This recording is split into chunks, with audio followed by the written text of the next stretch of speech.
Todo ang papuri at pasasalamat ni Acting Governor Renante Tolentino sa lahat na nakiisa sa matagumpay na ika-45 taong pagdiriwang ng Aurora Day 2024 kasabay sa pagdiriwang ng ika-136 na kapanganakan ni Doña Aurora Argon Quezon.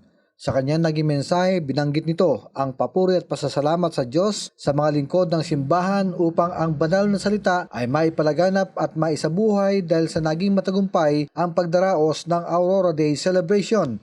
Ang matagumpay na pagdiriwang ay palatandaan ng magiging patuloy na progreso sa kultura, sining, turismo, agrikultura, infrastructure at iba pa. Ang tema ng pagdiriwang daw ay nagpapaalala sa atin ng pag-asa para sa tuloy-tuloy na pagbangon at pamamayagpag ng ating lalawigan sa iba't ibang larangan kasabay ng pagsibol ng aurora mula sa dilim patungong kaliwanagan ay ang pagyakap natin sa kaunlaran. Mahalaga daw ang pagtutulungan patungo sa mapayapa at progresibong pamayanan. Ako ang inyong naging tagapaghatid balita, Jason De Asis para sa TV News Desk.